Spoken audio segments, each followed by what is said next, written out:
አሰላሙ አለይኩም። ከአሁን በኋላ ይላሉ ዱባዮች አይዲ ሳይኖራችሁ በከተማ ውስጥ መንቀሳቀስ አበቃለት ብለዋል። ምክንያቱም አዲስ መኪና አምርተዋል።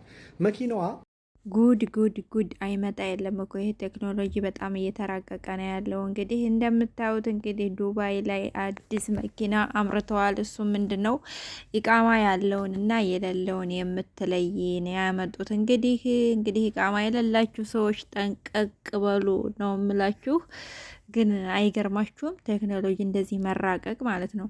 አሰላሙ አለይኩም ወረህመቱላሂ ወበረካቱ። ሰላም ጤና ይስጥልኝ። ውድና የተከበራችሁ ውድ ቻናሌ ቤተሰቦች እንዴት ናችሁ? ደህና ናችሁ ወይ? እኔ ያለሁ አልሐምዱሊላህ ረቢል ዓለሚን። እናንተም በያላችሁበት የዓለም ዳርቻ ሰላማችሁ ብዙ ትተረፍ ይበልኝ። ለዚህ ቻናል አዲስ ከሆናችሁ ላይክ፣ ሰብስክራይብ፣ ሼር አድርጉልኝ። መልካምነት ቅንነት ለራስ ነው፣ አያስከፍልም። አበረታቱኝ እላችኋለሁኝ ውዶቼ። እንግዲህ ዛሬ የመጣሁበት እንግዲህ ዱባይ ላይ አዲስ መኪና አምርተዋል ማለት ነው። እሱ ምንድን ነው ኢቃማ ያለውንና የሌለውን የምትለይ ማለት ነው። እንደዚሁ መኪናይቱ እንደዚህ ሰው ሲያልፍ ያለውንና የሌለውን ነው የምትለየው።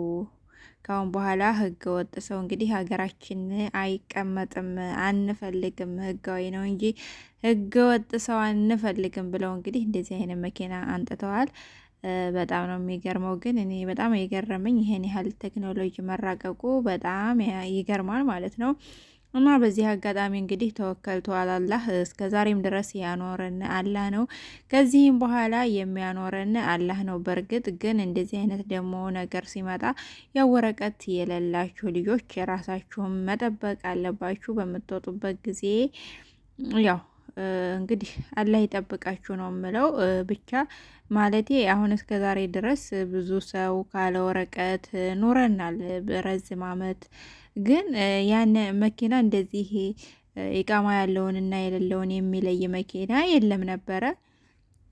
እንደዚህ ፖሊስ ሲታይ ነበር የሚፈራው እንጂ እንደዚህ የሚለይ መኪና የለም ነበር። አሁን ግን ቴክኖሎጂውን ከቀን ቀን እያራቀቁት፣ አብሶ ዱባይ ላይ መሻላ በጣም ስራቸው ትንሽ ከሌላ ሀገሮች ከበድ ያለ ስለሆነ ህጋቸውም ጥብቅ ስለሆነ እንደዚህ አይነት ነገር አሁን ካመጡ ያው ራሳችሁን መጠበቅ አለባችሁ በምትወጡበት ጊዜ። ከምንም በላይ አላህ ነው የሚጠብቀው። ግን ቢሆንም ራሳችሁን ተጠንቀቃችሁ ውጡ ነው የምላችሁ እህቶቼ፣ ወንድሞቼ። በተረፈ አላህ ይጠብቃችሁ። ሁሉንም የሚጠብቀው ከምንም በላይ ሰው ሳይሆን አንድ አላህ ሱብሃነሁ ወተዓላ ነው ጠባቂያችን። ያው ስበቡንም ደግሞ ማድረስ አለብን ማለት ነው። እና የዛሬው መልእክቴ ይህን ይመስላል።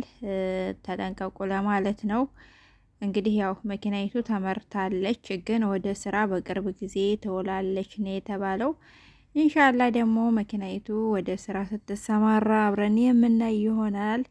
አሁን ቅድመ ጥንቃቄ እንድታደርጉ ያልሰማችሁ እህት ወንድሞቼ ካላችሁ ለእናንተ ያክል ለመንገር ነው። በተረፈ ቪዲዮውን ላይክ፣ ሼር፣ ሰብስክራይብ አድርጉልኝ። አይከፈልበትም። መልካምነት ለራስ ነውና አያስከፍልም። ላይክ አድርጉልኝ እላለሁ። በተረፈ ሰላማችሁ ብዝት ይበልልኝ። በሌላ ቪዲዮ እስከምንገናኝ ሰላም ሆኑልኝ። ወሰላሙ አለይኩም ወረህመቱላሂ ወበረካቱ። ባይ ባይ እህቶቼ።